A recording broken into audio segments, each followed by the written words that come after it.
Color Dreams was the company making all these unlicensed games for the NES, like Captain Comic, Secret Scout, and Raid 2020.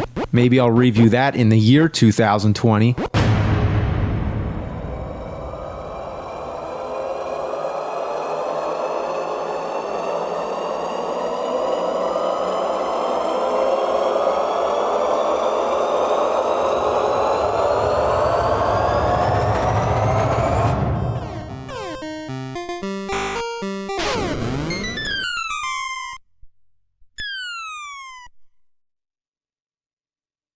This is what we all been waiting for.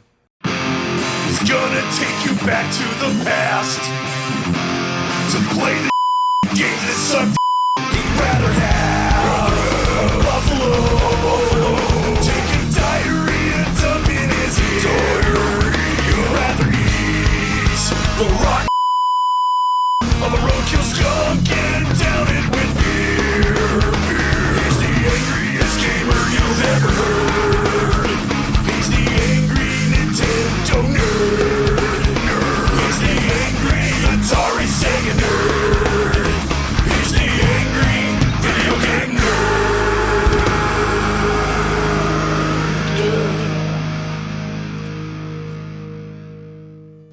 Well, I hope you didn't expect much, because it was a throwaway line.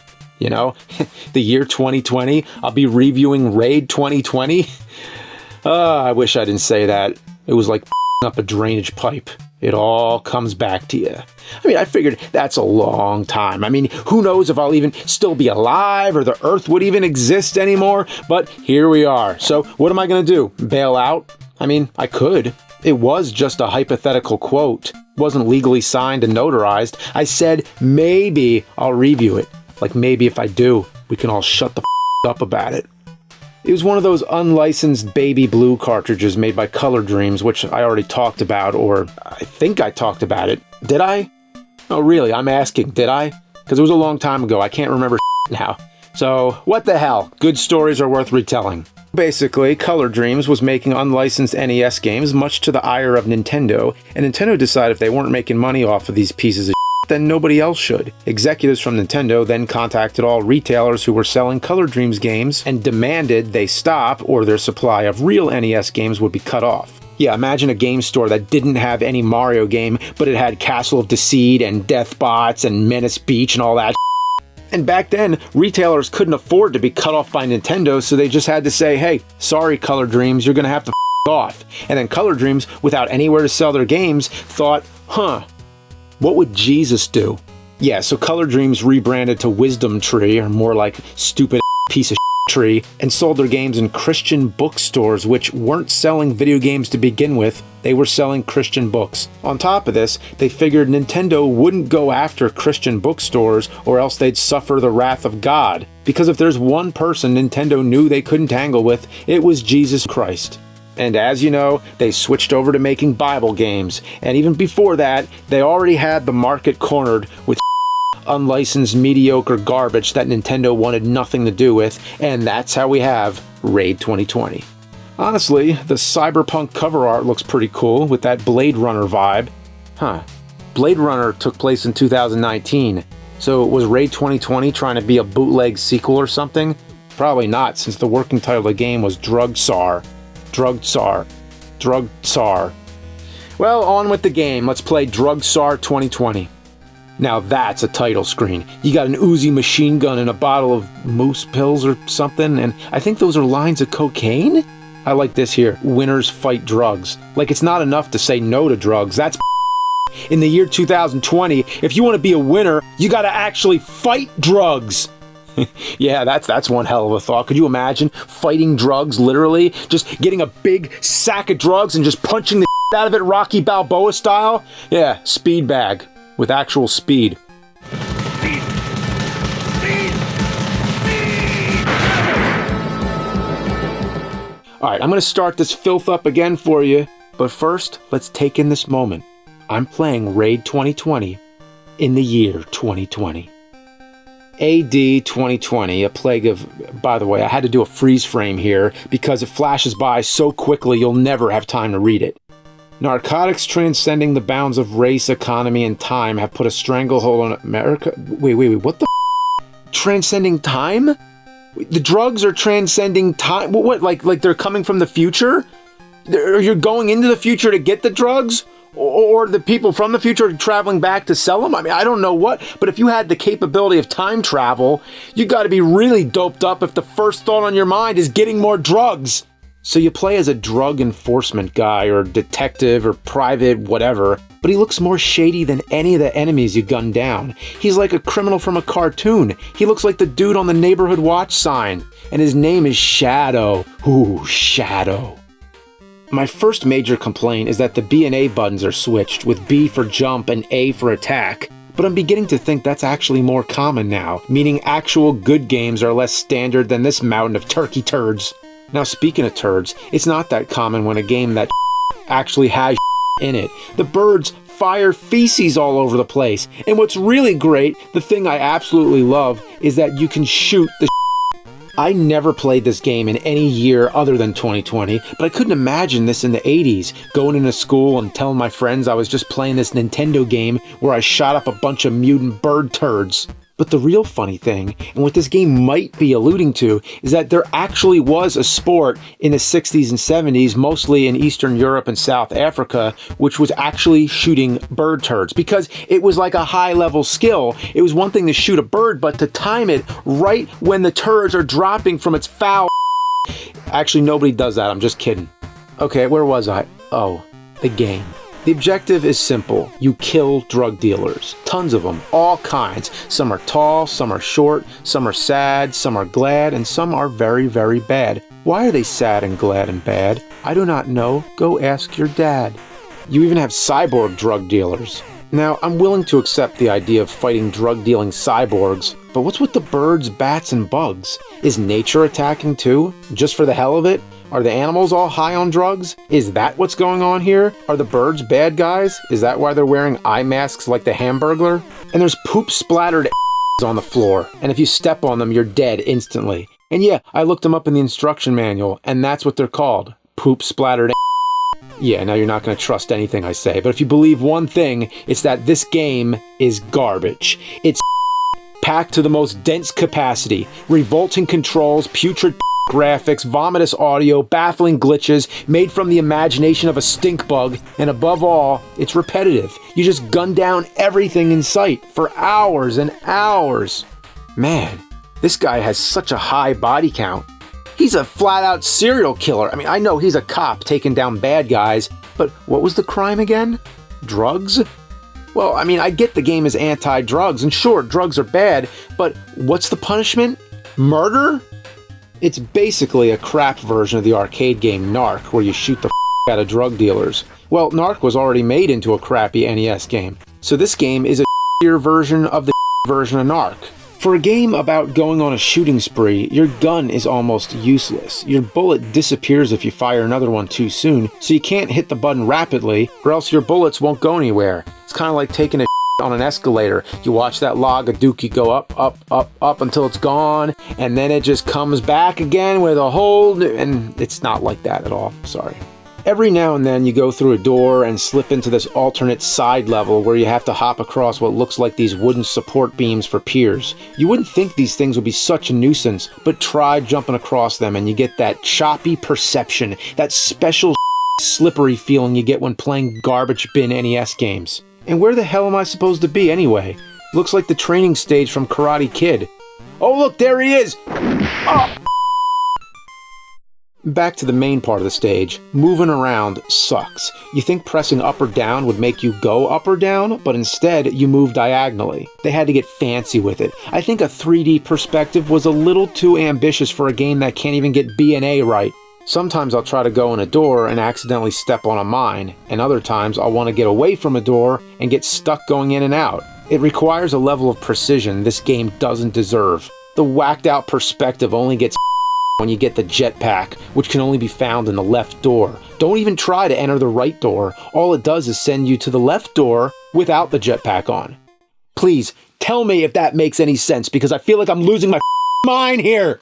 But anyway, this jetpack is the best thing this game has to offer. Now you can just fly over half the level and access items that you couldn't reach. There's boots all over the place and I have no idea what they do. I thought they'd let you walk over the poop splattered but sometimes it works and other times you get blown the up. I got blowed up. There's also upgrades for your gun, but the projectiles just dance around the enemies like in Fester's Quest, especially the one that fires in a circle. How is that supposed to hit anything? Like, look at this shit. I can't even kill this crow. Maybe the bullets are made of crows. When you beat the level, it says, "Good job, Shadow. Drug trafficking activity has decreased, but the pier is still infested with dealers. Go save our pier?" Wow. So we're not around here. We really have to kill every single person we see. Damn. So let's go back through the level and gun down every last degenerate. Dead, dead, dead, dead, dead, dead, dead, dead, dead. Okay, did I kill enough people? I don't see anyone else. So I exit the level again and... What the Who did I miss? All that's left are the bugs, birds, and bats. Are they all drug dealers too? Wow. What a bleak future Color Dreams painted for the year 2020. The drug epidemic's gotten so bad that even the local wildlife is trying to get you high. Could you imagine walking through the park and a pigeon's trying to get you hooked on heroin? Okay, I figured it out, and you're not gonna believe this. Extra enemies will respawn when you hit the select button. Yeah, when you bring up the menu and then come back out of the menu, there'll be certain enemies there that weren't there before. So you have to go back through every room, hitting the select button to make them all show up. Yeah, I walked through this level like 5 times, and there was only one enemy left to kill. Well, damn. You think maybe we could have let that one guy live? I mean, after all, he was hiding in a room after you just laid waste to everything on the pier. I mean, after witnessing the death of all his drug-dealing friends, don't you think maybe he'll change his ways? Well, in the year 2020, winners fight drugs. Alright, so I killed the last guy, and finally, I'm off to the second level. It starts up and whoa! I'm on a boat now?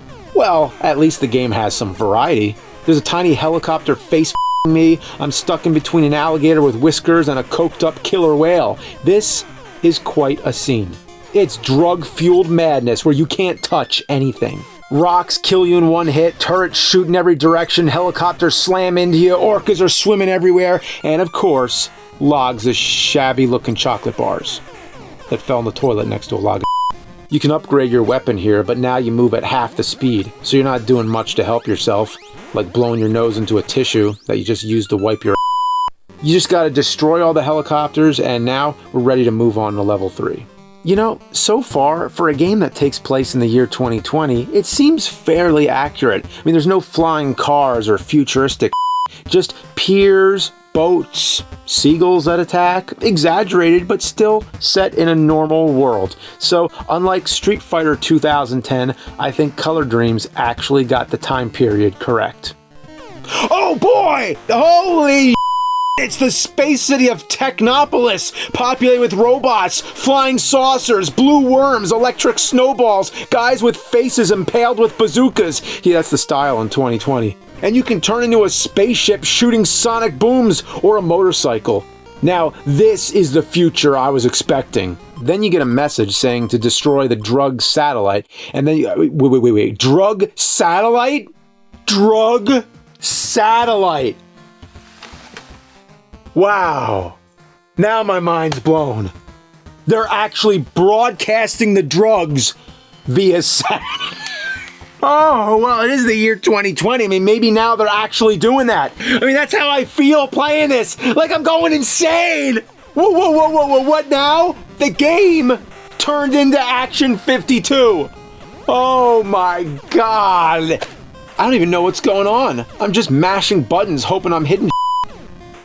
Next stage is back to normal. Running around the laundry room fighting giant mice. Yeah, that's normal for this game.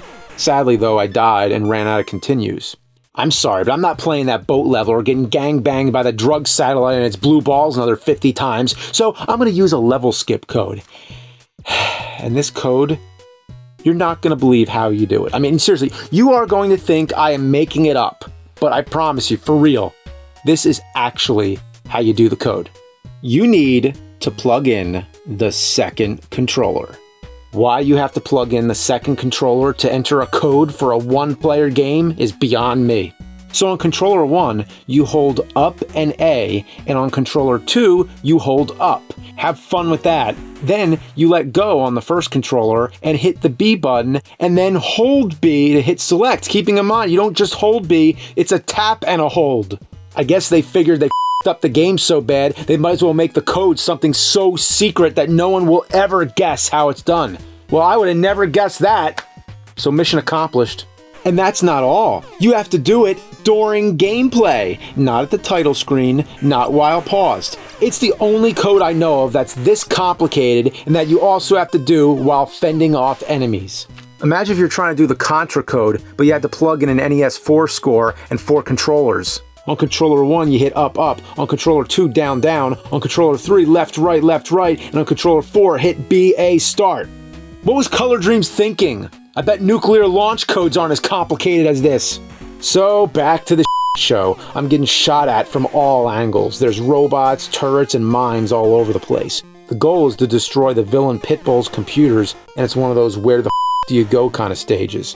I ran all around, but every door brought me back to the beginning. Then I found out by accident that you have to go into this black rectangle next to the doors to get to the top. You know, I don't even question anymore. At this point, I've seen almost everything. Oh, and these rectangles are everywhere, but it's only this specific one that actually does anything. And just to think, I found it by accident, by missing the door that I thought I was trying to get into. You know, it's like with this game, the only way to beat it is to f*** up your way into winning. So you walk along the rafters, killing the giant mice and evil mother molecules, until you get to this green thing that's apparently the computer card. But what's next? Well, then you drop down and enter the door. Now remember, you got to enter the right door, the correct door, not the right one, because that sends you back. You got to go to the left door, which leads to a red cave, and here you fight spiders and bats. Of course, there's also drug dealers, both human and robots. Then you have to take a wild guess and press down on one of these circles so you can enter, like Mario going down a pipe. And this is the only place in the game with these pits. So, seriously, how are you supposed to know that without blind guessing? Also, you need to enter a specific pit, the third one. All the others just lead back to the beginning. The third pit leads to a cave filled with spiders and 2 more pits.